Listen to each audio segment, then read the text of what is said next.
예, 우리 인생을 이 땅에 한평생 살아가는 동안에 모든 환난과 역경을 이기고 승리하는 삶을 살 수 있는 그 길이 뭐냐, 그 길이 어디에 있느냐 하는 걸 생각해 보겠습니다. 제가 유튜브 영상을 하나를 봤는데 그 전라도 70년대 초반에 있었던 일입니다.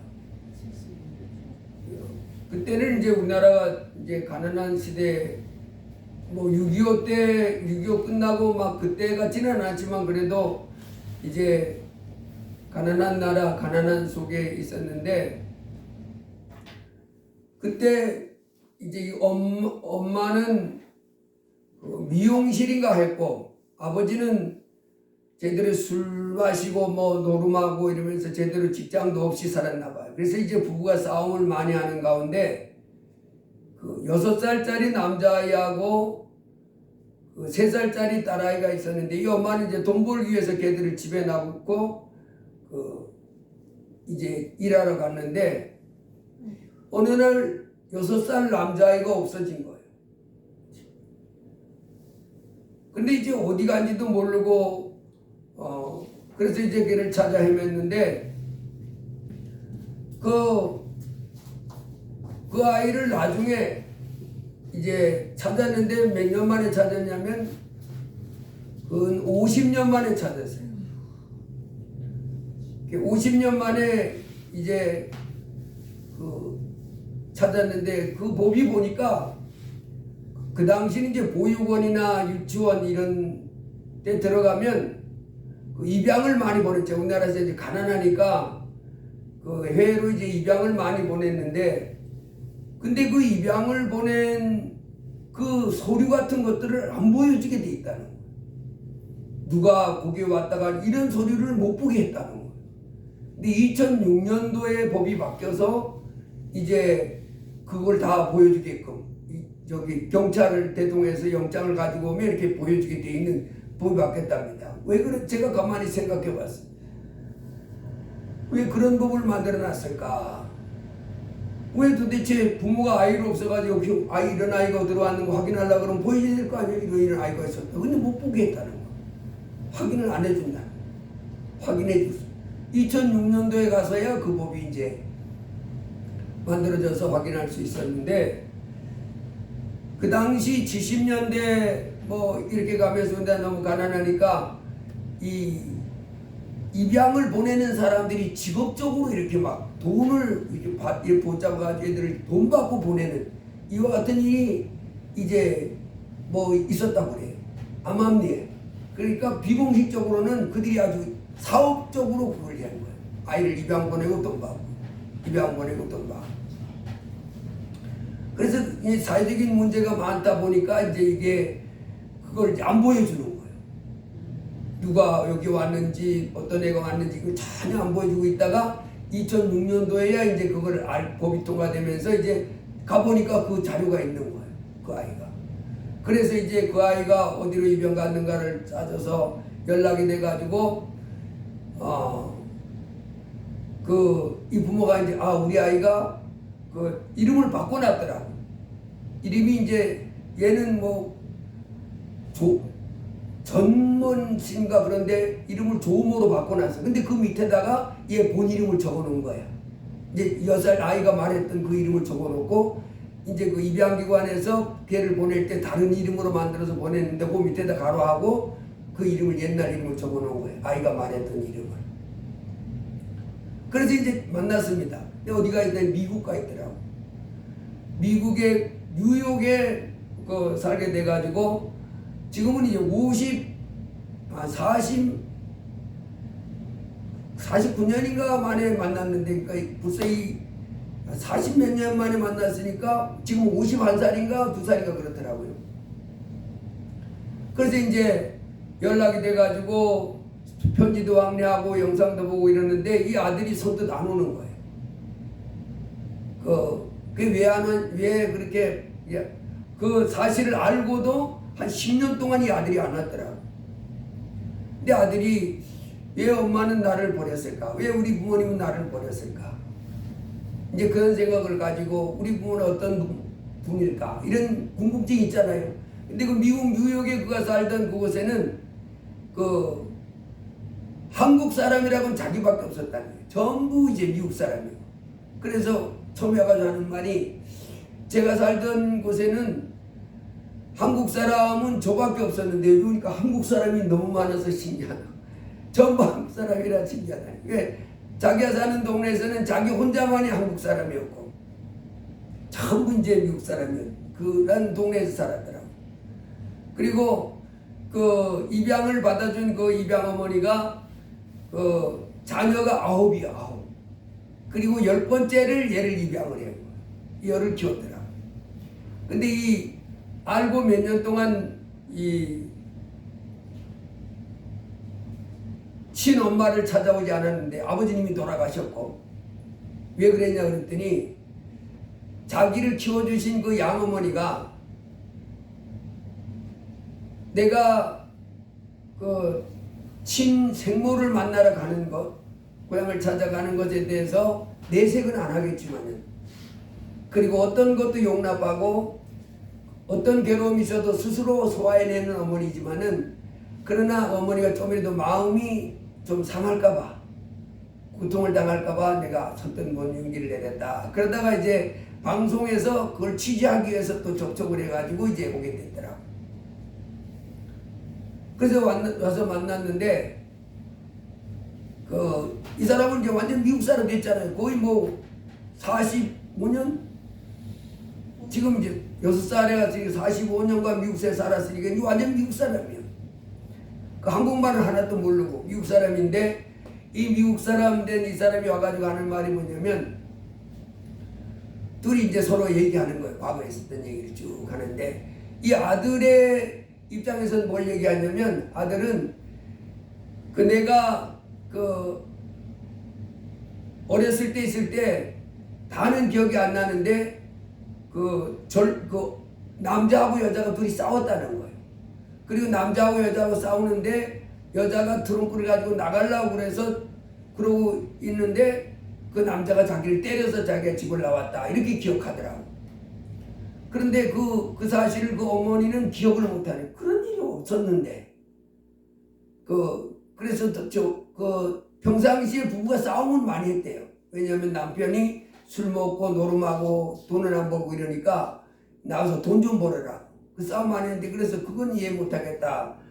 이제 그런 과거 얘기를 쭉 하면서 이제 헤어지는데 다시 미국으로 가는데, 이 어머니는 새로운 아들을 6살 때 보고 만났잖아요. 아들을 찾으려고 무진장에 애를 썼더라고. 그 종이를 붙여서 돌리기도 하고, 뭐 노래자랑 나가가지고 이런 아들을 찾습니다 하면서 현성 만들어 가기도 하고, 그런 걸 쭉 보여주면서 했더니 아들이, 어머니가 나를 버리고 내방쳐둔 것이 아니고 나를 찾기 위해서 몸부림치셨구나 하는 걸 받으면서 위로를 받더라고. 그런데 헤어질 때 내가 이렇게 보니까 이 아들은 이제 안정이 됐어요. 그동안 이제 어머니 나를 버렸다는 것이 있었지만은 그 양어머니가 그를 잘 봐준 거예요. 형제들도 그렇게 잘 대해준 거예요, 다들. 그래서 서로 이제 꼭 지금 됐으니까 안정을 찾았는데, 다만 이제 어렸을 때 그 상처가 있었는데 만나면서 그런 과거에 어머니가 자기를 찾았다는 것 때문에 또 평안을 회복했어요. 그랬는데, 그래서 이제 이 아들의 입장에서는 이짝 그 부모나 또 딸 하나가 있었잖아요. 동생 3살짜리 뭐 있는데 그들의 도움이나 뭐 관심이 필요 없어 이제는. 그래서 이 사람은 자기의 모든 다른 것은 좀 안정되어 있는데 그게 마음에 눌림 상처가 있었잖아요. 근데 그게 씻음받아서 내가 이렇게 보니까. 그래서 이 사람은 그동안 내가 부모가 나를 버렸다 하는 이런 그 트라우마가 있었는데 그게 내심 치료받았습니다. 그리고 이렇게 이제 돌아갑니다. 그런데 어머니는 그러면서 이 아들의 마음속에는 그 어머니에 대한 그 고마움, 존경심 이런 것이 이 양어머니에 대한 그것도 없어. 이 사람 마음속에는 양어머니에 대한 존경심, 그 사랑에 대해서 이게 꽉 뿌리 내려 있지 이거는 이제 별로 없습니다. 그런데 이 어머니는 그렇지 않잖아요. 이제 이 아들을 찾았으니까 이 아들과 또 내 친아들과 서로 이제 남은 생에 행복하게 지내고 또 딸하고도 있는 그 관계를 잘해서 서로 도와가면서 사랑하면서 이렇게 살기를 기대하는 거예요. 근데 보니까 이 아들은 그런 마음이 없어요. 전혀 없어. 이미 옛날에 피부친 그거 있지만 이제는 저쪽에서 완전히 굳어져 가지고 생활이 그쪽하고 모든 관계가 이렇게 정리되어 있고 이쪽은 내가 그 전에 상처로 있던 부분을 치료받고 갈 뿐이지 이쪽에 대해서 이제 새로운 혈육 어머니를 만났다, 성결되겠다, 좋은 관계를 맺겠다 이런 것이 없는 그와 같은 상태더라. 근데 이 어머니는 그것을 기대하는 거예요. 그 아들로서 이제는 그 자식에게 돌봄도 받고 성진도 받고 또 동생하고도 좋은 관계를 맺으면서 서로 돕고 살고 이걸 기대하는데 이 아들은 그런 것이 없는. 그래서 이걸 보면서 어머니도 아들을 찾으려고 무진 애를 썼는데 다시 그래서 만나기를 그렇게 사모했는데 만나고 난 다음에 오히려 더 뭐라 그럴까 이 아들이 나를 떠났다고 하는 것을 확인해 준 경우가 그런 걸 경험하는 그런 계기가 됐다 싶어서 오히려 더 차라리 안 만났으면 더 좋을 뻔했다. 왜냐하면 그 아들은 자기는 6살 때 잊어버렸으니까 얼마나 고생스러웠을까 뭐 이런 마음이 아직도 있잖아요. 그런데 이미 그건 아니야. 그건 아니었어요. 그 가서 이제 안정된 삶을 양부 밑에 잘 컸고 그래서 이제 좋은 관계 회복했다 하는데 그런 것이 없는 아들을 보면서 마음이 좀 텅 비어졌다는 느낌을 가졌겠다 하는 생각이 들었습니다. 참 인생 살아가는데 모든 일이 내처럼 내가 원하는 대로 되면 얼마나 좋겠습니까? 오늘도 이 성경 본문을 통해서 우리가 이 땅에서 승리하는 인생, 성공하는 인생, 행복한 인생을 사는 길이 어딘지 한번 찾아보도록 하겠습니다. 오늘 본문도 이제 야곱에게는 자녀가 12명이 있었습니다. 아들이 12명이 있었습니다. 근데 이제 12명이 있었는데 이 야곱은 지금부터 그 4,000년 전 사건입니다. 그 4,000년 사건인데 인생살이라고 하는 것은 4,000년 전이나 4,000년이 지난 오늘날이나 똑같습니다. 천지 만물을 만드신 하나님이 복을 주시면 그로 잘 살게 하면 그 안정된 삶으로 성공하고 행복한 인생을 살 수 있지만은 하나님이 그를 버려버리면 이제 그는 망하는 인생을 살 수밖에 없는 그와 같은 인생이다 하는 것을 우리가 알아야 되겠습니다. 지금부터 4,000년 전에 이 야곱이가 인생을 살아가는 동안에 원치 않게 부인이 4명이 생겼어요. 잘 알잖아요. 부인이 4명이 생겼는데 이 4명의 부인으로부터 아들들이 생기다 보니까 다툼이 있은 거예요. 엄마가 다르다 보니까. 그래서 이 11번째 아들이 있었던 사건인데 이 37장에서부터 38, 39, 40장에 거쳐서 이 11번째 아들 요셉이에 관한 얘기입니다. 이 요셉이가 이 4명의 아내들 중에서 라헬이라고 하는 여인에게서 원래 본 부인이 라헬입니다. 그래서 요셉과 베냐민을 이렇게 낳게 됐는데 그 11번째, 12번째 아들이 요셉과 베냐민인데 이 11번째 아들 요셉에 일어났던 사건입니다.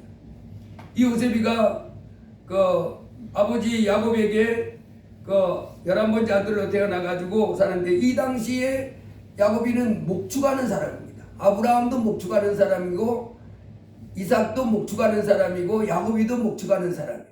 이제 아들이 장성했으니까 목축을 하는데 여기를 이렇게 놨습니다. 17세 소년으로 있을 때 그의 형들과 함께 양을 칠 때에 그의 아버지 아내들 비라와 실바의 아들들과 더불어 함께 있었더니 그가 그들의 잘못을 아버지에게 말하더라.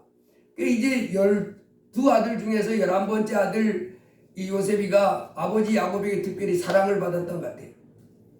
특별히 사랑을 받고 그래서 이제 그를 특별히 노년이 얻었기 때문에 늙어서 얻었기 때문에 채색 옷을 입혀서 이게 특별히 구별을 했는데 이 아들이 그 특징이 있었는데 그 다른 아들도 하나님 사랑했지만 이 요셉이가 특별히 하나님을 사랑했던 사람, 그 사람이에요.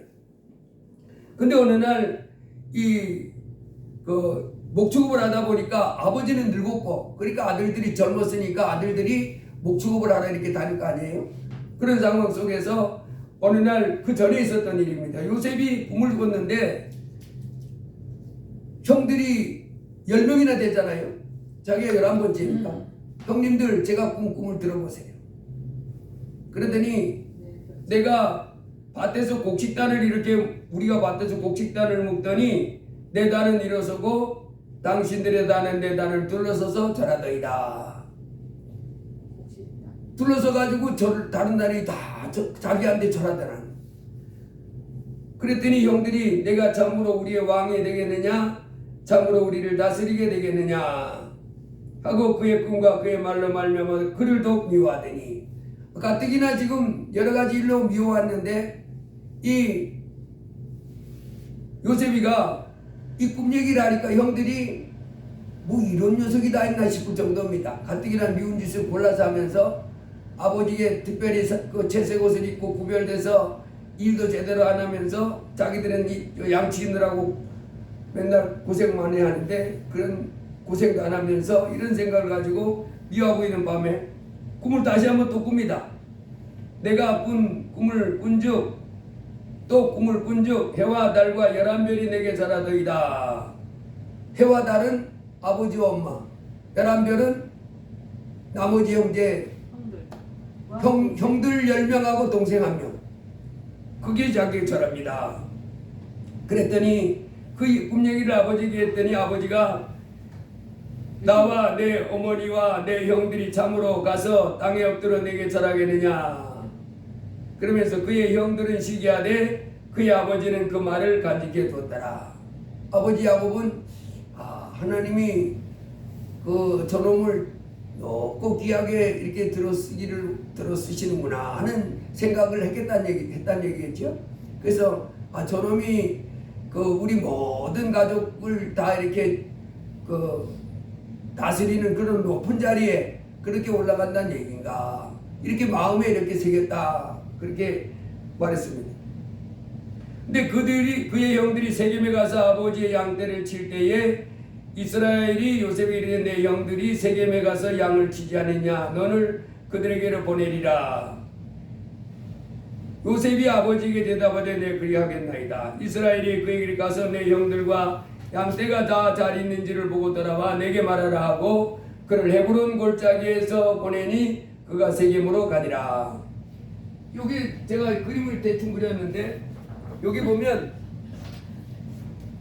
이게 지중해입니다. 이렇게 지중해 있고 갈릴리 호수가 있고 사해바다가 있잖아요. 이 세겜은 사해바다의 중심축 저기 내륙에 있는 게 헤브론입니다. 여기 헤브론에 살고 있었어요, 야곱이. 아브라함도 여기서 많이 생활했고 이삭도 많이 생활했고, 그런데 이 세겜으로 올라갔다 그랬어요. 요 세겜은 여기서부터 이게 요 갈릴리 호수에서부터 사해까지 거리가 직선거리로 한 100km 되거든요. 그러니까 요 헤브론에서부터 세겜까지도 대충 이 사해가 길이가 이게 한 80km 되거든요. 길이가 200리 가까이 됩니다. 사해가 길지요. 여기서 서울까지가 200km거든요. 근데 여기서 이제 여기 한 80km 되니까 여기서까지 이 거리가 비슷하잖아요.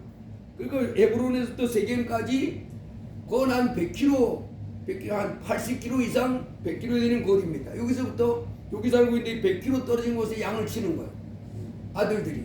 그리고 요 세겜에 갔더니 없어가지고 도단으로 갔다 그랬어요. 요 도단은 여기서부터 한 30km. 그러니까 여기서 한 청주까지 거리입니다. 세겜에 갔는데 고관이 없었어요. 요셉이가 아버지 명령을 듣고 이제 형들에게 뭐 먹을 것도 가지고 안부도 확인하러 갔잖아요. 갔는데 헤브론에 갔더니가 없고, 그래서 세겜으로 가니라. 그래서 어떤 사람이 그를 만났는데 그가 들에서 방황한데 그 세겜에 가가지고 사방 여기저기 찾아보니까 없으니까 혹시 이곳에서 양을 치던 그 야곱의 아들들 10명의 장정이니까 얼마나 많겠어요? 그 사람들 어디 갔는지 모르는데 그 사람들 도단으로 간다고 그러더라. 그 얘기들은 도단에 가서 만났습니다. 한 30km 떨어진 도단에 가서 만나서 이제 가는데 사람 형들이 이렇게 보니까 누가 와요? 꿈쟁이 요새 꿈쟁이가 오는 거예요. 그 이제 미워하던 이 형들이 이렇게 말합니다. 꿈꾸는 자가 죽이기를 꾀하여 서로 이때 꿈꾸는 자가 오는도다. 자, 그를 죽여 한 구덩이에 던지고 우리가 말하기를 악한 짐승이 그를 잡아먹었다 하자. 그의 꿈이 어떻게 되는지를 우리가 볼 것이니라. 뭐 우리의 왕이 돼? 자기다는 떡 쓰고 우리가 다 절하고 뭐 해와 달과 11별이 자기에게 둘러서서 절한다고? 어떻게 되나 한번 보자. 그래가지고 그를 죽이기로 작정합니다. 그랬더니 그 루벤이 이제 첫째입니다. 그 아들 12 중에서 첫째가 루벤인데 루벤이 이렇게 말합니다. 요셉을 그들의 손에서 구원하려 하여 이르되 우리가 그의 생명은 해치지 말자. 또 그들에게 이르되 피를 흘리지 말라. 그를 광야 그 구덩이에 던지고 손을 그에게 대지 말라 하니 이는 그가 요셉을 그들의 손에서 구출하여 그의 아버지께로 돌려보내려 함이었더라. 그래도 마지가 좀 그 사람이 괜찮았던 것 같아요. 마지 루벤이 야 우리 죽이지 말고 그냥 구덩이에다 던져놓자. 그래 이제 나중에 자기가 건져서 아버지에게 보내려는 속셈이었다 그렇게 말합니다. 그래서 이제 가장 맏형이 그렇게 말하니까 죽이지 않고 구덩이에 던졌습니다. 그런데 구덩이에 던져놓고 루벤이 이제 없을 때 이 여기 보니까 뭐라 그랬어요? 요셉이 형들에게 이름에 그의 형들이 요셉의 옷 그가 입은 채색 옷을 벗기고 그를 잡아 구덩이에 던지니 구덩이는 빈 것이라. 그들이 앉아 음식을 먹다 눈을 들어본 한 무리의 이스마엘 사람들이 길르앗에서 오는데 그 낙타들의 향품과 유황과 모략을 싣고 애굽으로 내려가는지라. 그리고 이제 구덩이에 던져놓고 음식을 먹고 있는 거예요. 참 형제들도 그렇지요. 지금 막 11번째 동생 구덩이에다 던져놓고 음식을 먹는 거예요. 이제 양치기 위해서 하는 거잖아요. 그런데 여기 이제 지중해고 여기 사해바다고 길앗은 이쪽입니다. 요 사해바다와 이 갈릴리 바다 사해바다 중간쯤 이쪽 여기 글리앗이거든요. 길앗 여기서부터 이렇게 장사꾼들이 이렇게 오는 거예요. 옛날에 왜 이 비단 같은 게 원래 이라크, 이란 이쪽에서부터 동방에서부터 오는 겁니다. 이쪽이 동방. 이 사람들이 장사꾼들이 이렇게 와가지고 애굽으로 내려가서 애굽에 또 뭐 족이 많으니까 그래서 이렇게 장사길입니다 이게. 여기서 길앗 여기인데 이렇게 오더라는 거예요. 이 도단 쪽으로. 그래서 여기 해변길로 쭉 내려가거든요. 그래 길앗의 장사꾼들이 오길래 그 유다가 이 유다는 그 네 번째죠. 넷째 아들 넷째 그 형이 유다가 이렇게 말합니다. 우리가 우리 동생을 죽이고 그의 피를 덮어둔들 무엇이 유익할까? 자 그를 이스마엘 사람들에게 팔고 그에게 우리 손을 대지 말자. 그는 우리의 동생이요 우리의 혈육이니라 하며 그의 형제들이 정종하였더라. 그때 미디안 사람 상인들이 지나가고 있는지라 형들이 요셉을 구덩이에서 끌어올리고 은 20에 그를 이스마엘 사람들에게 팔매 그 상인들이 요셉을 데리고 애굽으로 갔더라. 자 요셉 입장에서 보면 참 기가 막히잖아요. 17살에 이 형들에게 미움을 받아 죽을 뻔하다가 살아났어요. 루벤이 아니었으면 죽었잖아요. 루벤이 아니었으면 죽었고 또 그 구덩이에서 형들이 금방 죽이자 구덩이에서 못 나오면 또 거기서 죽잖아요. 구덩이에서 참 17살에 파란만장한 인생을 겪는 것이 요셉입니다. 그렇게 이제 하루아침에 그 아버지의 사랑을 독차지 안 받던 요셉이가 형들에게 미움을 받아서 그 구덩이에 던져지고 그리고 17살에 그 야곱의 사랑을 받던 11번째 아들이 이제 남의 종으로 팔려가게 된 거예요. 17살에. 그 인생을 보면 야 17살에 얼마나 참 큰 고통을 당하게 된지 모릅니다. 그래서 이제 그 애굽으로 팔려갔는데 이 형들은 그 요셉이가 입고 있던 옷을 그 양을 잡아가지고 순염소를 죽여가지고 그 피를 그 옷에다가 범벅을 시켰습니다. 그리고는 아버지에 가서 보여줍니다. 아버지, 우리가 이거 들판에서 이 채색옷이 피범벅된 채색옷을 이걸 주셨는데 혹시 이게 그 요셉의 옷이 아닌가요? 하고 이제 능청을 떱니다. 갖다 주고 자기들이 갖다 팔아놓고는 능청을 떠는 거예요. 그랬더니 아버지가 대번에 알아보는 거죠. 아이고, 이거 요셉이 옷이 맞는데 이 요셉이를 내가 너희들이 양을 잘 치고 있는지 그거 확인하러 보냈는데 중간에 짐승에게 뜯어먹혔구나. 그래가지고 야곱이가 나이 많은 상태에서 이 젊어서도 여러 가지 어려움 많이 겪었잖아요. 아주 충격을 받은 거예요. 자기가 그렇게 아끼고 사랑하던 11번째 아들이 짐승에게 지켜줬다. 그래서 이제 직임을 받고, 그래서 아버지가 내가 수월로 내려가 아들에게로 가리라. 그의 아버지가 그를 위하여 울었더라. 그 야곱이도 얼마나 놀랬겠어요. 사실은 그 형들을 만났고 부동에 던져졌다가 이거 길르앗 사람들에게 이렇게 팔려진 걸 아버지는 전혀 모르잖아요. 아버지는 지금 피투성이가 된 아들의 옷만 보는 거예요. 형들 말을 듣고. 이 실상은 그렇지 않은데 아버지는 더 이상 모르니까 아들이 죽었구나 하고 이제 통곡합니다. 그리고 내가 수월로 내려가 아들에게로 가리라. 나도 같이 죽어야 되겠다. 이런 마음까지 갔다는 거잖아요. 이제 그래서 이 요셉이가 17살에 그 길르앗 사람의 손에 이끌려서 애굽으로 내려갔는데 거기서 그 바로의 신하 친위 대장 애굽 사람 보디발 그 사람의 종이 됐고 그 종이 돼서 이제 그 집에 생활하는데 놀라운 일이 일어납니다. 3절에 보면 그의 주인이 여호와께서 그와 함께 하심을 보며 또 여호와께서 그의 범사에 형통하게 하심을 보았더라. 요셉이 그의 주인에게 은혜를 입어 섬김에 그 요셉을 가정 종무로 삼고 자기의 소유를 다 그의 손에 위탁하니. 종으로 팔렸는데 이 보디발의 입장에서 보니까 이 아이가 하는 일이 얼마나 능력 있게 잘하는지 몰라. 그리고 하는 일이 얼마나 형통한지 몰라. 그래서 이 아들을 가정의 총무로 삼았다. 가정의 뭐 대소사를 다 관리하는 우두머리에 세웠다는 거예요. 지금 얘가 몇 살이에요? 17밖에 안 됐잖아요. 근데 그래서 요셉이가 형들에게 미움받고 죽임을 당할 뻔하다 구덩이에 던져지고 또 미움을 받아서 그 길르앗 사람들에게 팔려지고 또 심지어는 애굽에 내려와 종살이가 됐지만은 이 요셉이가 하나 하고 있었던 것은 바로 뭐냐면 하나님을 꼭 붙잡았다. 살아계신 하나님을 꼭 붙잡고 살았지.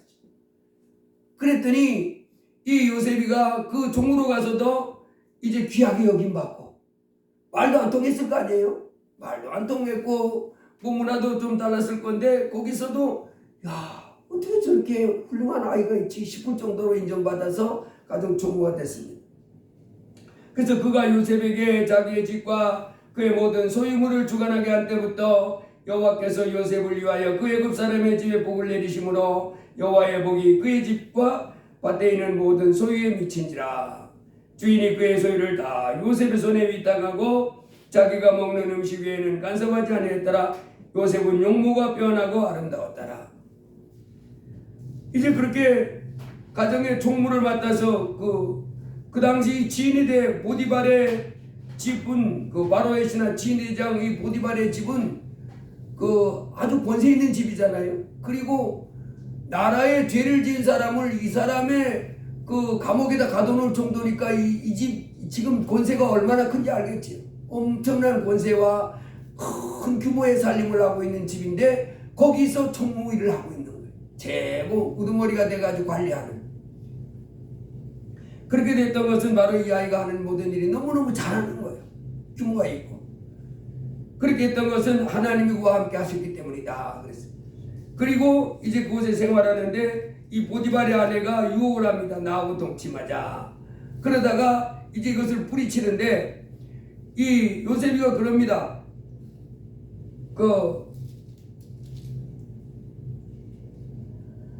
내가 어찌 이 큰 악을 행하여 하나님께 죄를 지으리까. 하나님 꼭 붙잡고 살고 있던 요셉이라 하나님이 그런 거 하지 말라 그랬으니까, 가늠하지 말라 그런 거 했으니까, 내가 하나님 앞에 그렇게 당신의 남편도 나를 그랬다면 용서하지 않을 것이고, 그리고 하나님이 더더구나 이제 내가 큰 죄를 졌기 때문에 용서할 수 없습니다. 그래서 난 그런 짓 할 수 없습니다.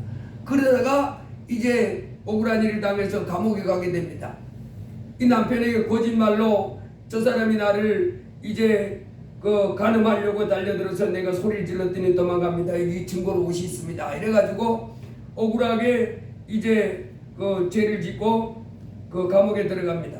감옥에 들어갔는데도 이 사람이 하는 일이 얼마나 감옥에 들어가서 하는 일이 얼마나 많은지 모르지만 그래도 그 속에 들어가 살아가는 삶이 아주 아이가 너무너무 착하고 훌륭한 거예요. 간수가 보니까. 그래서 여기 그래놨습니다. 간수장이 옥중 죄수를 다 요셉의 손에 맡김으로 그 재반 사물을 요셉이 처리하고, 간수장은 그의 손에 맡긴 것을 무엇인지 살펴보지 아니하였으니 이는 여호와께서 요셉과 함께 하시니라. 어떻게 이런 일이 있는지 모르지만은 어쨌든 하나님을 꼭 붙잡고, 천지 만물을 만드신 하나님을 꼭 붙잡고, 하나님 주시는 지혜로 하나님이 주시는 그 질서와 그런 것들을 지키면서 이렇게 살아가니까 인정받는 거였어요. 그의 범사에 형통하셨더라. 그리고 이제 그곳에 가서 있는데 또 그 바로 왕에게 술 맡은 관원, 또 굽는 자가 감옥에 들어왔어요. 뭐 때문에 들어왔는지는 안 나왔습니다. 그 보디발이 그 감옥에 바로 왕에게 잘못됐을 때 가두는 그 감옥이 있으니까 이 집이 정말 규모가 크다는 걸 알 수 있지요. 감옥이, 나라의 감옥이 그 집 소유되어 있는 거예요. 이 보디발이 얼마나 큰 권세자가 큰 구묘로 살림을 하고 나와 있는 거죠. 그런데 이 술 맡은 자와 떡 맡은 관원이 어느 날 꿈을 꿉니다. 꿈을 꾸는데 이 사람들이 어느 날 이 요셉이 딱 갔더니 이 사람들이 마음에 얼굴에 근심이 가득한 얼굴로, 우리 왜 어려운 일이 있으면 근심이 생기잖아요. 있길래 요셉이가 아니 이 요셉 입장에서는 지금 그 모든 걸 책임지고 있지만 사실 이 사람들은 왕에게 떡 굽는 일을 했고 술을 대접하는 사람이 있으니까 권세로 말하면 이 사람들이 훨씬 높잖아요. 그러니까 아니 장관님 아니든지 무슨 수석님 왜 이렇게 얼굴이 근심이 많습니까? 그랬더니 꿈을 꿨는데 이게 뭔 꿈인지 모르겠어. 그랬더니 꿈이라면 제게 얘기해 주세요. 해석은 하나님이 다 할 수 있게 해줍니다. 그래서 꿈 얘기를 합니다.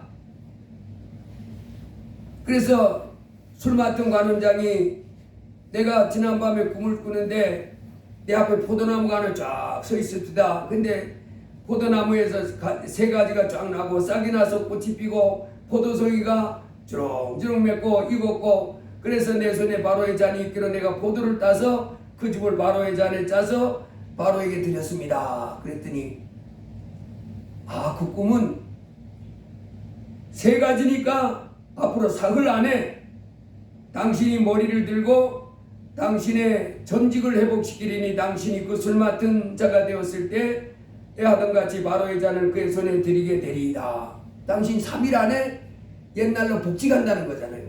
3일, 세 가지가 났으니까 3일 안에. 근데 아니 그 세 가지가 어떻게 3일이 되는 거요? 하나님을 모르는 사람들은 그렇게 해석할 수 있지만 그 세 가지가 3일이라는 것을 하나님이 성령으로 알려준 거예요. 속에서. 그 세 가지는 3일을 말한 거다. 그러니까 알지. 그지 않으면 요셉이도 몰랐겠지. 그래서 그 꿈을 하나님이 해석해 준 겁니다. 세 가지는 3일이다. 그랬더니 또 굽는 사람이 이렇게 듣다가 야 엄청 좋은 꿈이네. 나도 꿈을 얘기해 줄게. 맞춰봐. 해석해 줘. 그래서 자기가 이제 광주리 흰떡 세 광주리가 내 머리에 있고, 그리고 맨 위 광주리가 바로를 위하여 만든 각종 구운 음식이 있는데 새들이 내 머리에 광주리에서 그것을 먹더라. 그랬더니 요셉이 대답하되 그 해석은 새 광주리는 사흘입니다. 당신이 사흘 안에 바로가 당신의 머리를 들고 당신을 나무에 달리니 새들이 당신의 고기를 뜯어먹으리다. 끔찍한 저주의 꿈을 꾼 겁니다. 그렇게 될 일을 먼저 꿈을 꾸서 맞춰 알려준 거죠. 그랬더니 그대로 됐어요. 아멘. 근데 이제 술 맡은 관원이 자기가 복직된 다음에 당신이 이제 복직되거든 내가 억울하게 감옥에 갇혀 있다는 것을 왕에게 좀 말씀드려서 나로 벗어나게 해주세요. 여기서 감옥에서 나갈 수 있도록 해주세요. 알았어. 그래 놓고는 들어가 가지고 잊어버렸습니다. 그래 잃어버리고 있는데 그로부터 한 2년이 지난 후에 이번에는 왕이 꿈을 꿨네요. 왕이 꿈을 꾸고 해석이 안 돼가지고 그 나라의 점쟁이 무당 뭐 철학하는 사람 다 불러가지고 내가 꾼 꿈을 좀 해석 좀 해라 그랬더니 다들 고개를 갸웃갸웃하면서 뭔 꿈인지 모르겠습니다. 그게 뭔 의미인지 모르겠습니다. 그때 술 맡은 관원이 퍼뜩 생각나. 아 왕이요, 꿈 해석이라면 기가 막힌 해석을 하는 소년이 있습니다. 누군데? 보디발의 지금 감옥의 그 간수장 그 밑에서 실제로 일을 하고 있는 요셉이라고 하는 그 저기 가나안의 소년이 있습니다. 그래, 당장 불러와라. 요셉이가 왔습니다. 바로 왕이 묻습니다. 네가 꿈 해석을 그렇게 잘하냐? 예, 제가 잘하는 게 아니라 하나님이 잘하십니다. 꿈을 말씀해 주시지요. 바로가 꿈을 얘기합니다. 내가 꿈을 꿨더니 한 줄기 무성하고 충실한 7 이삭이 나오고 그 후에 또 가늘고 동풍이 마른 7 이삭이 나오더니 그 가는 7 이삭이 무성하고 충실한 7 이삭을 싹 잡아먹었더라. 그 다음에요. 그랬더니 그 다음에 그 앞에서 살찐 알 7 암소가 강가에 올라와 가지고 갈밭에서 푸르트를 아주 맛있게 냠냠냠냠 뜯어 먹었다. 그런데 조금 있다가 그 흉하고 파리한 소가 나오더니 그 살찌고 풀을 잘 뜯어 먹던 7 암소를 다 잡아먹더라. 그랬더니 그 2가지 꿈은 다 한 내용입니다. 그러면서 하는 말이 앞으로 7년 동안 아주 풍년이 될 것입니다. 그렇지만은 그 7년 풍년이 지난 다음에 또다시 7년 흉년이 다가올 텐데 이 7년 흉년이 얼마나 큰 흉년인지 앞에 풍년에 그것을 다 잡아먹고도 남는 그런 흉년이 올 것입니다. 그러니까 그 풍년 7년 풍년 동안에 그 아주 똑똑하고 지혜로운 사람 하나 세워서 7년 동안에 풍년이라고 펑펑펑 다 쓰지 말고 창고하고 곳간을 잔뜩 만들어 가지고 5분의 1씩 그 풍년에 만들어서 쫙 저장해 놨다가 그 흉년 7년 동안에 적절하게 이렇게 쓰면 그 7년 흉년을 능히 이기게 될 것입니다. 이것이 곧 일어날 일이기 때문에 하나님이 왕에게 그 꿈을 꾸게 해주신 것입니다. 그랬더니 왕이 이야, 이렇게 하나님의 신에 감동돼 있고 이래서 이렇게 지혜로운 사람을 우리가 어떻게 찾을 수 있겠냐? 네가 오늘부터 뭐 하라? 총리. 예, 이 나라의 총리가 돼서 이 나라를 다스려서 풍년 기간 동안에 곡식을 잘 저장해서 그 능히 흉년을 이겨낼 수 있도록 그 일을 하도록 해라. 이렇게 합니다. 그리고는 너는 내 집을 다스리라. 내 백성이 다 내 명령을 복종하리니 내가 너보다 높은 것은 내 왕자뿐이니라.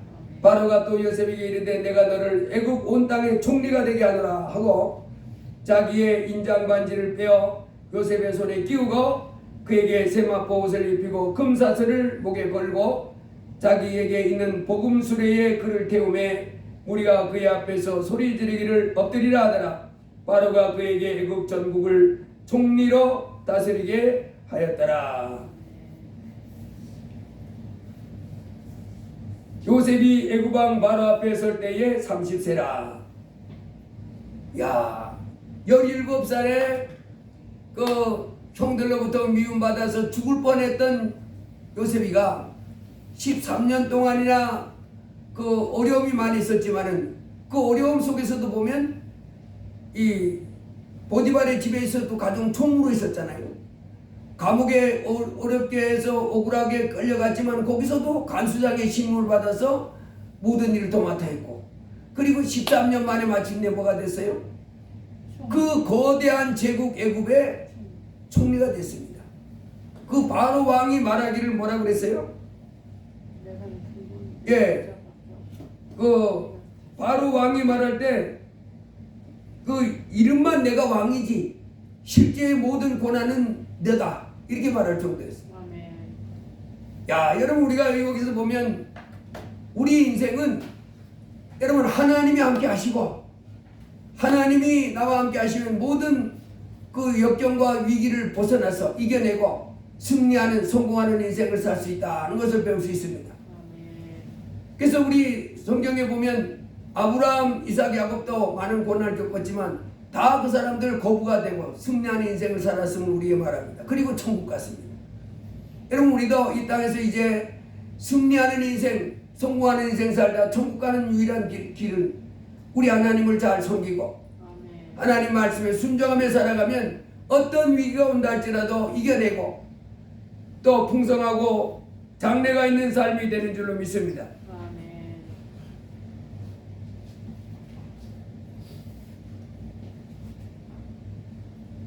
시편 37편에 보면 우리 다 같이 한번 시편 37편을 읽어보겠습니다.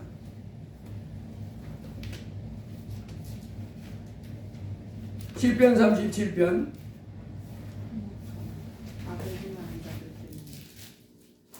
우리 같이 한번 읽어보겠습니다. 악을 행하는 자들 때문에 불평하지 말며 불의를 행하는 자들을 시기하지 말지어다. 그들은 불과 같이 속히 배임을 당할 것이며 푸른 채소같이 쇠잔할 것이미로다. 여호와를 의뢰하고 선을 행하라. 땅에 머무는 동안 그의 성실을 먹을거리로 삼을지어다. 또 여호와를 기뻐하라. 그가 내 마음의 소원을 내게 이루어 주시리로다. 내 길을 여호와께 맡기라. 그를 의지하면 그가 이루시고 내 의를 빛같이 나타내시며 내 공의를 정오의 빛같이 하시리로다. 여호와 앞에 잠잠하고 참고 기다리라.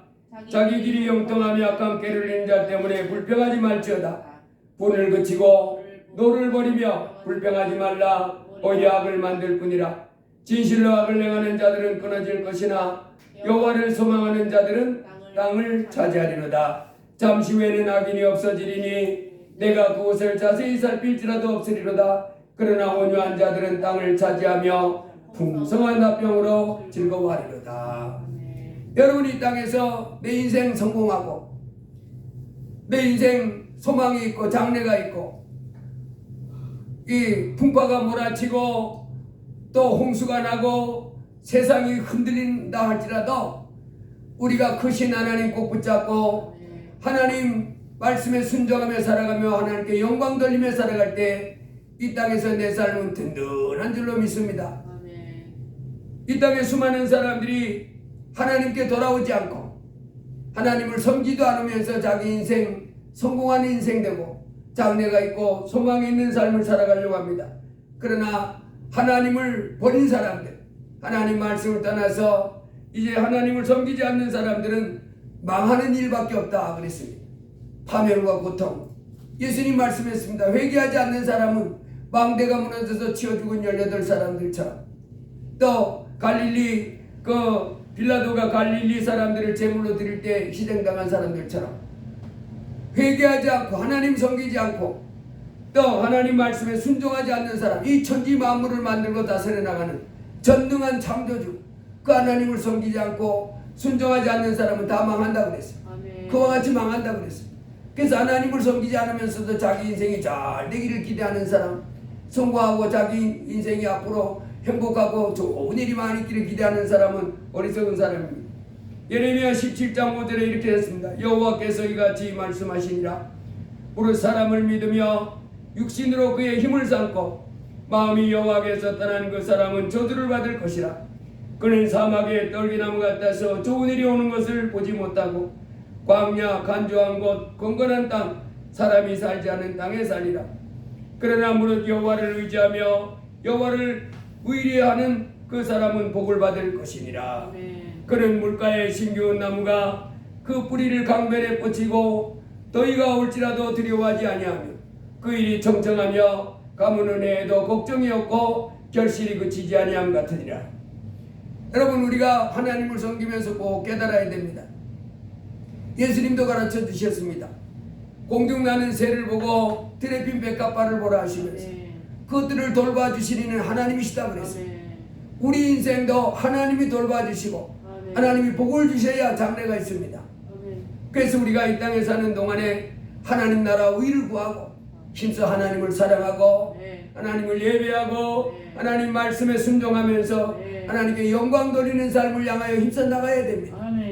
하나님 천지 만물을 만드신 하나님을 영광스럽게 해야 하나님을 기쁘시게 드려야 우리의 삶이 잘 되는 거예요. 어떤 환난이 와도 하나님 말씀 환난 날에 나를 부르라 내가 너를 건져주겠다는 어떤 환난 어떤 문제가 내 인생을 무너뜨리지 못합니다. 내 삶을 망하도록 이렇게 하나님이 버리지 않도록 지켜주신다 약속하시고 그래서 우리가 이 땅에서 깨달아야 됩니다. 예수님을 겸손하게 내 하나님으로 모시고 겸손하게 인생으로 하나님을 우리를 만드신 하나님 예수님을 보내셔서 우리를 쓰신 하나님을 온 힘을 다해서 섬겨야 됩니다. 기쁨으로 예배하고 주의를 빼먹고 예배도 안 드리고 하나님 말씀 드리지 않으면 그가 내 인생 끄떡없습니다. 천만의 말씀입니다. 잠시 잠깐은 그럴 수 있지만은 장차 이제 하나님의 무서운 심판과 진노와 저주가 임할 것입니다. 망하고 마는 것이. 그래서 우리가 하나님 사랑하는 것을 힘써하고 또 내 이웃을 내 몸같이 사랑하는 삶을 하나님 말씀처럼 힘써할 때 우리의 삶은 보장되어 있습니다. 마치 경기할 때 우리 팀이 이길까 질 것인가 이렇게 조바심 가지고 보잖아요. 이겼으면 하는 조바심을 가지고. 그렇지만은 결과는 알 수 없습니다. 그냥 우리 인생은 내 인생이 앞으로 잘 될 것인가 성공할 것인가 망할 것인가 또 실패할 것인가 이것은 나도 몰라 아닙니다.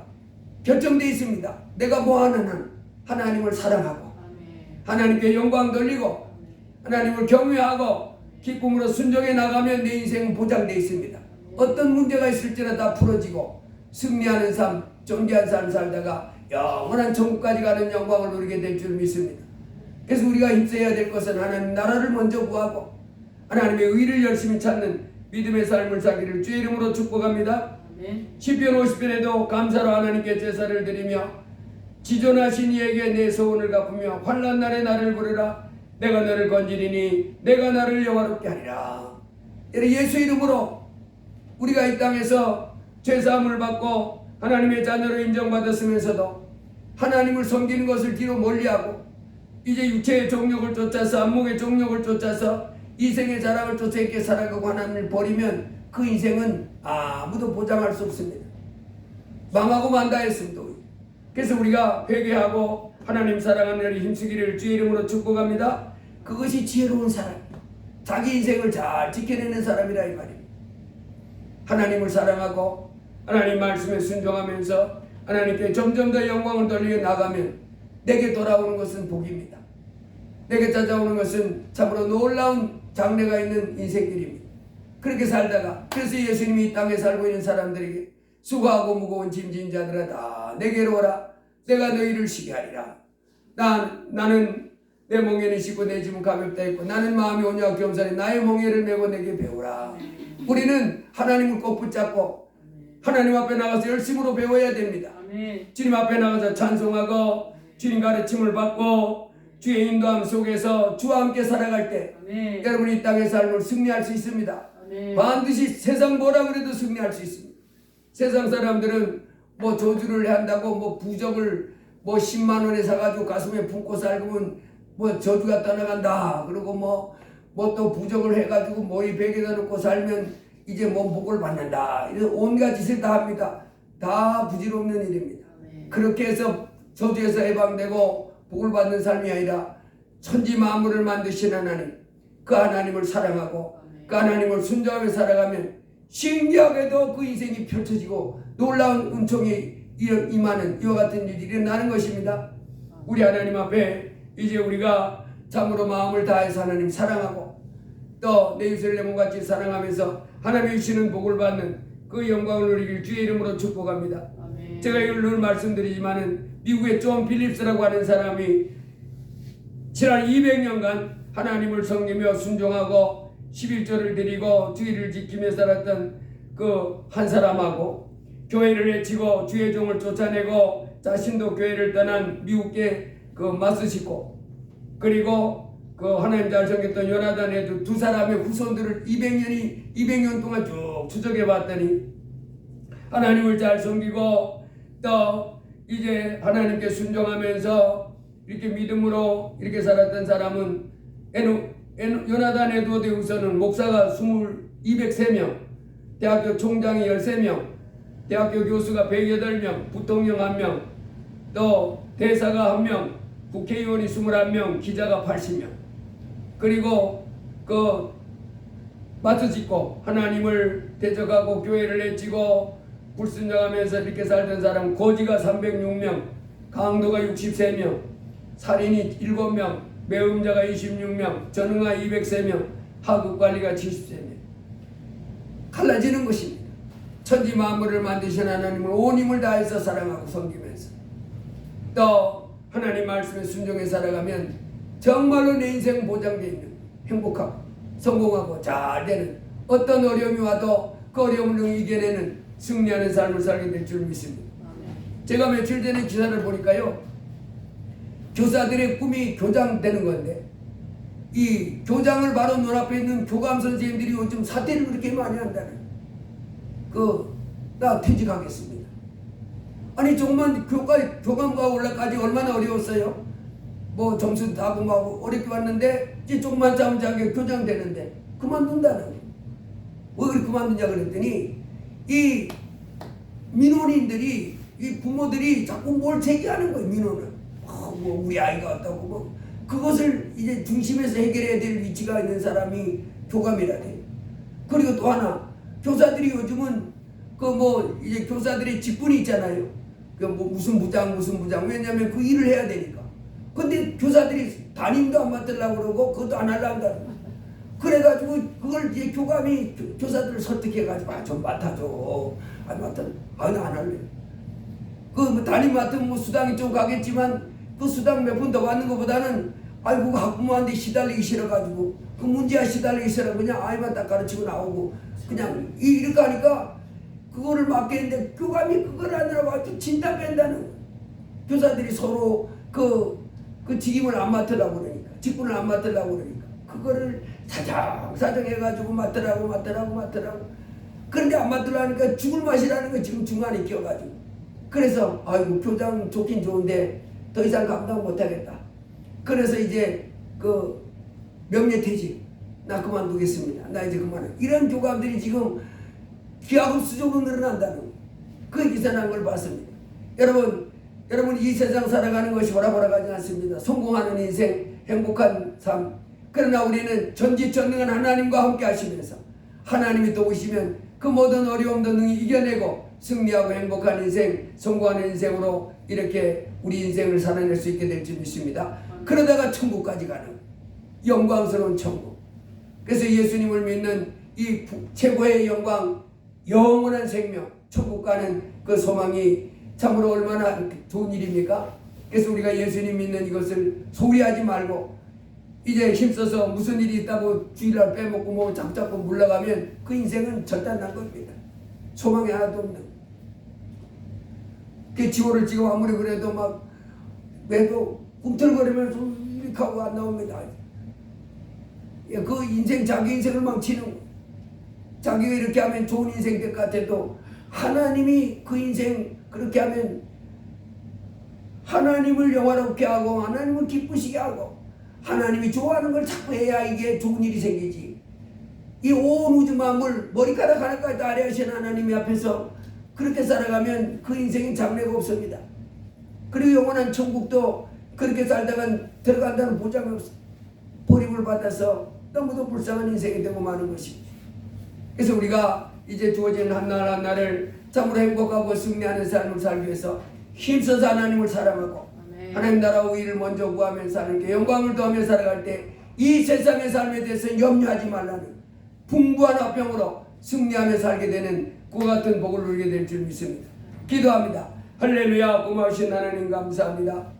예수 그리스도 안에서 우리에게 모든 죄를 용서해 주시고 하나님 자녀 삼으시는 은혜 감사합니다.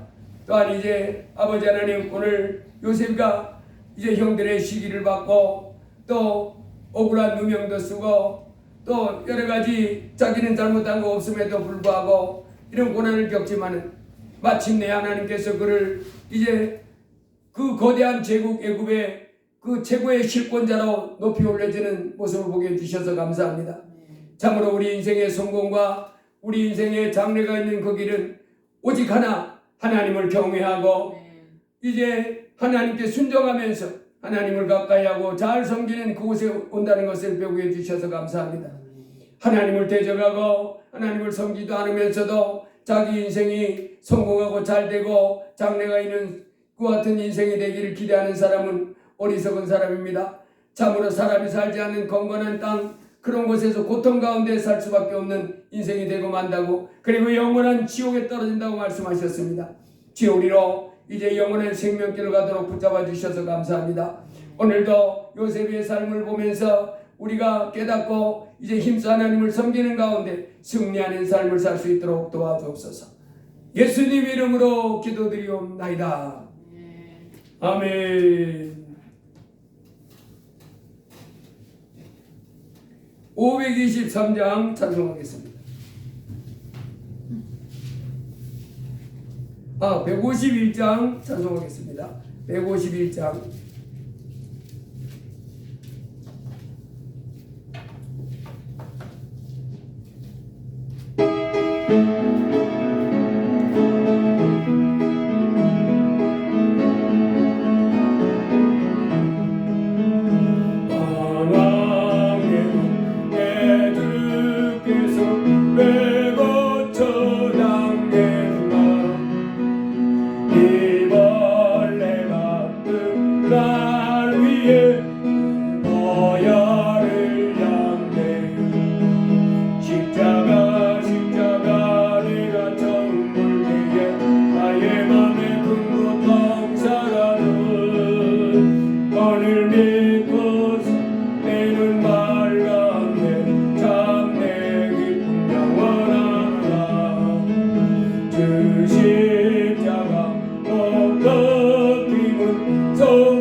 십자가 내가 좀 때에 나의 맘에 큰 것 동사라도 오늘 내 것은 내 눈발 가운데 참내 기쁨 영원하노라. 일부러도 그 눈에 나가 볼 수 없네.